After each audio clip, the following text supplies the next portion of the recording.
മഹാനായ റൂഹുല്ലാഹി ഈസാ നബി അലൈഹിസ്സലാം, ഈസാ നബിക്ക് അല്ലാഹു ഒരു കഴിവ് കൊടുത്തിരുന്നു, മരിച്ചവർക്ക് ജീവൻ കൊടുക്കാനുള്ള കഴിവ്. ഈസാ നബി അലൈഹിസ്സലാം മരിച്ചവർക്ക് ജീവൻ കൊടുക്കുമായിരുന്നു.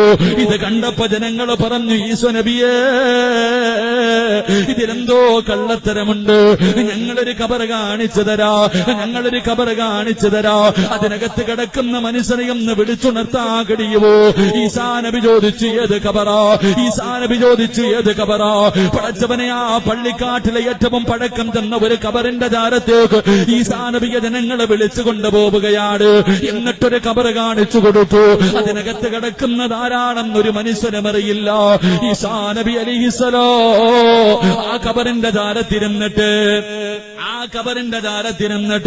ഖബറിന്റെ മുകളിൽ ഇങ്ങനെ കൈകൊണ്ടടിച്ചിട്ട് അള്ളാന്റെ പേര് പറഞ്ഞിട്ട് എഴുന്നേറ്റ് വരാ പറയുമ്പോ സുബ്ഹാനല്ലാഹ്, അതിനകത്ത് നിന്നൊരു ചെറുപ്പക്കാർ എഴുന്നേറ്റ് വരികയാ, അതിനകത്ത് നിന്നൊരു മനുഷ്യൻ എഴുന്നേറ്റ് വരികയാ. ജനങ്ങൾ മുഴുവനും അത്ഭുതത്തോടെ നോക്കുകയാണ്. ഈസാ നബി ചോദിച്ചു, നിന്റെ പേരെന്താ? ഈസാ നബി ചോദിച്ചു, നിന്റെ പേരെന്താ? സാമിബിന് നൂഹ് നബി അലൈഹിസ്സലാമിന്റെ മകനാണ് നബിയേ. 950 വർഷക്കാലം പടച്ചറപ്പിന്റെ ദീനിന് വേണ്ടി ദഅവത്ത് നടത്തിയ നൂഹ് നബി അലൈഹിസ്സലാം, ആ നൂഹ് നബിയുടെ പൊന്നുമകനായ സാമാണ്. ഈസാ നബി ഒരുപാട് ചോദ്യങ്ങൾ ചോദിച്ചു. അവസാനം ചോദിച്ചു, സാമേ, മരിച്ചിട്ട് എത്ര കൊല്ലമായി സാമേ? 4000 വർഷമായി നബിയേ, 4000 വർഷമായി നബിയേ.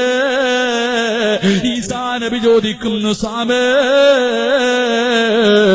മരണത്തിന്റെ വേദന എങ്ങനെയുണ്ടായിരുന്നു സാമേ? അല്ലാഹുവേ, അല്ലാഹുവേ, എന്തേ മറുപടി എന്തെന്നറിയോ? തന്റെ കൈകൊണ്ട് കഴുത്തിലിങ്ങനെ മുറുകെ പിടിക്കുകയാ. തന്റെ കഴുത്തിലേക്ക് കൈകൊണ്ട് മുറുകെ പിടിച്ചിട്ട് അവിടെന്ന് പറയുന്നു, ഈസാ നബിയേ,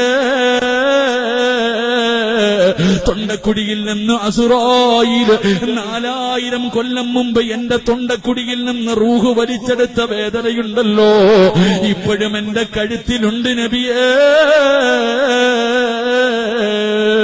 4000 വർഷം മുമ്പ് പിടിച്ച വേദന ഇപ്പോഴും എന്റെ കഴുത്തിലുണ്ടെന്ന് നൂഹ് നബിയുടെ മകൻ പറയുമ്പോ, എന്റെ പ്രിയമുള്ളവര്, നമ്മുടെ രംഗമെങ്ങനെയാ? നമ്മുടെ രംഗമെങ്ങനെയാ? നമുക്ക് അല്ലാഹുവേ മരണത്തിന്റെ രംഗമെന്തേ ചിന്തിക്കാത്തത്? ഇത് കള്ളമല്ലല്ലോ, തമാശയല്ലല്ലോ. എന്റെയും നിങ്ങളുടെയും ജീവിതത്തിൽ വരുമല്ലോ. വാപ്പ ഇതുപോലെ പോയില്ലേ, ഉമ്മ ഇതുപോലെ പോയില്ലേ, കുടുംബക്കാരിതുപോലെ പോയില്ലേ, കൂടപ്പുറപ്പ് ഇതുപോലെ പോയില്ലേ, കൂട്ടുകാരെത്രയോ പേര് പോയില്ലേ. ഒരു ദിവസം നീയും പോകേണ്ടവനല്ലേ, ഒരു ദിവസം നീയും പോകേണ്ടവനല്ലേ. എന്തേ നിനക്കൊന്ന് ചിന്തിക്കാൻ കഴിയാത്തത്? കണ്ണുകൊണ്ട് കാണുന്നത് പാപമല്ലേ, ചെവി കൊണ്ട് കേൾക്കുന്നത് പാപമല്ലേ, കൈകൊണ്ട് പിടിക്കുന്നത് പാപമല്ലേ, നാവ് കൊണ്ട് പറയുന്നത് പാപമല്ലേ, കാലുകൊണ്ട് നടക്കുന്നത് പാപത്തിലേക്കല്ലേ, ഹൃദയം കൊണ്ട് ചിന്തിക്കുന്നത് പോലെ പാപമല്ലേ?